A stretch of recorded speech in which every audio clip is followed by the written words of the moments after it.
I'm back. Told you I'd come back because I wanted to talk about the psychiatric unit.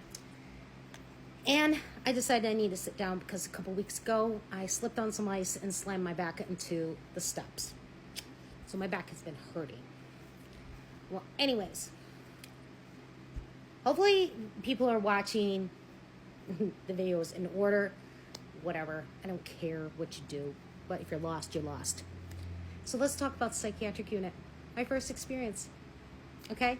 And luckily, it was not an experience of being actually in the psychiatric unit. I don't think I could handle that. Well, anyways, when it ended up upstairs, the sheriff took me on the elevator upstairs after taking my cell phone away from me, my cell phones away from me, and taking my shoes away from me, and everything else. We headed upstairs on the elevator. When we got off the elevator, she walked me over to the nurse's station, and somebody came out, took my bag, and they talked to each other. Well, I'm just standing there, like, looking around, like, I don't belong here. Okay? I'm, like, seeing people talking to themselves. I'm seeing people, like, yelling and screaming.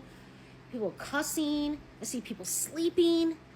And I saw some people, they were having conversations. They seem normal to me. Anyways, I'm like, yeah, I do not belong here. I may be a little weird, a little crazy, but I don't belong here. Anyways, the sheriff walked away, and the nurse introduced herself to me. She was very nice.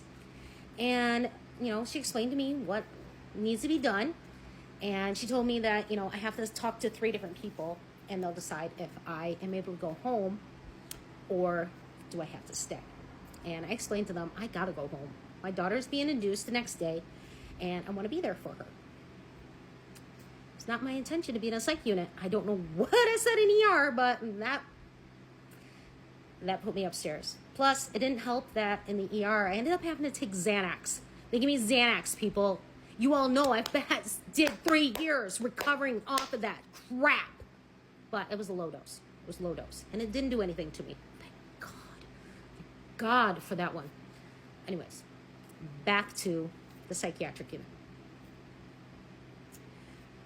Anyways, here I am walking around. And then I remembered I needed to tell the nurse that took my bag that they need to keep my cell phone out. They need to keep my cell phone out. Have some dignity and respect for me. So I talked to the nurse that I was talking to, and I said, is there a way that you guys can keep my cell phone on and near you? Because my daughter, she could be going into labor anytime soon. There was a situation with my, because she's pregnant. She's going to be induced the next day, and I needed to be able to get a hold of my daughter. So they were nice. They did leave my cell phone out. I did have access to my cell phone, which pissed a lot of people off, but I have important things going on outside. I'm not the loony that needs to be in there, okay? It's just I said something wrong and ended up there. So I was able to check my phone to see if she called. Yes, I did check my messages and everything, but they were right there when I was doing it, so it's not like I was doing something wrong. Anyways, in there's people sleeping on couches, in chairs. We were given a pillow and a blanket. We had an incident where there was a guy that was stealing things from people, stealing the little, the little tiny little, your cereals in the little plastic containers, your little single serves, stealing people's juices, stealing people's pillows and blankets, and he was just stealing people's stuff, their crackers and everything when they weren't looking. And he had it all piled on a couch in another section of that room, because that room is where everybody waits to be able to talk to somebody. And you could be there all night. Hence why I had a pillow and a blanket. Well, anyways, what does this guy do? He decides to take off my pillow and my blanket. I'm like, we get one pillow, we get one blanket. You are not taking off my blanket and my pillow because they took off with everything else of mine. You're not taking off with that. What do I do? Followed the guy to where he was. He sat my pillow and my blanket down next to a mound of the people's cereal, their juices, their crackers, everything he was stealing from people. I grabbed my pillow and my blanket. I looked at him. I go, you stop stealing people's shit. and walked away. What does he do? He follows behind me. Follows behind me. I turn around, I see him. And it's this like whacked out guy that's constantly in the unit, but they keep letting him out. Anyways, he started something with me. And I'm thinking, you know what? I'm the sanest one here. I don't know what you're thinking by getting in my face, dude. Anyways, he got up in my face. I'm like, you don't want to be up in my face right now. Because I was really pissed off being in the unit.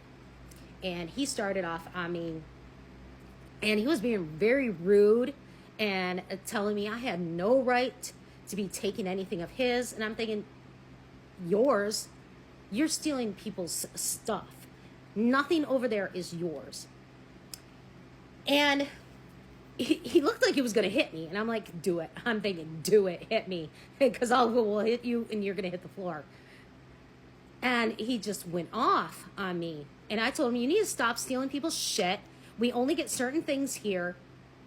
Stop taking our stuff. If you want stuff, you go and ask for it. You don't take people's stuff. We already had our stuff taken away from us when we got here. This is all we have right now. And this guy was not taking it. He was not taking it. He still wanted to be up in my face. And I'm like, you kidding me, dude? And you're going to treat a woman like this? Anyways, a nurse walked over. This little petite little nurse walked over. And she told him, not me, that he needed to cool off, and go to his side of the unit and leave people alone and stop stealing things from people. He got up in her face. I'm a DV survivor. He got up in her face, was calling her names. Because she's a little petite woman, which her metabolism's probably pretty damn good.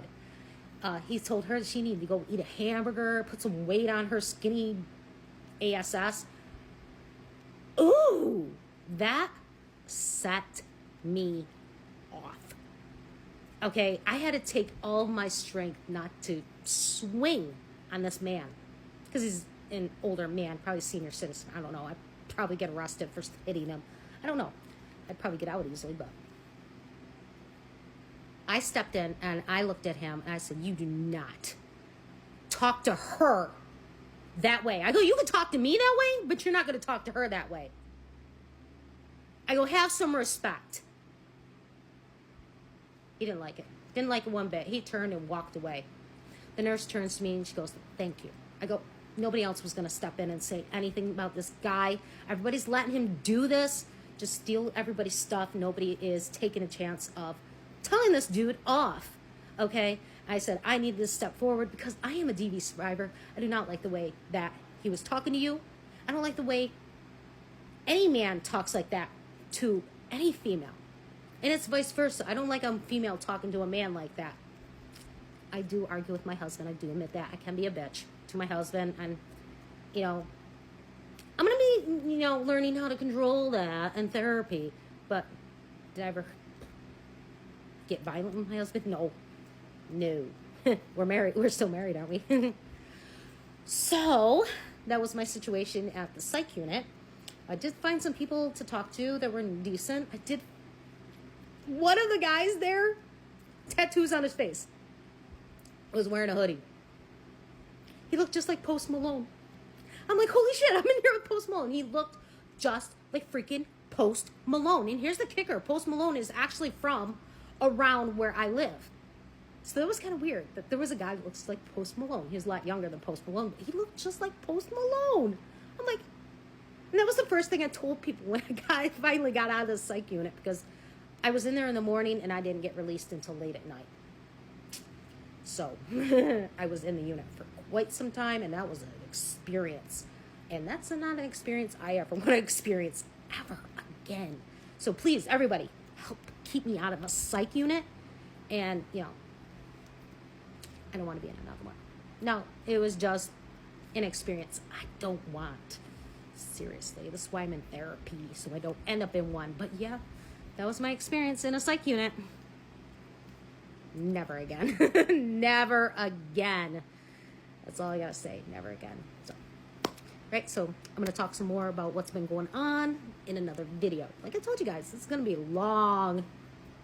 This is gonna be a bunch of videos. So, right, so I'll see you as soon as I check the messages that my husband just sent me.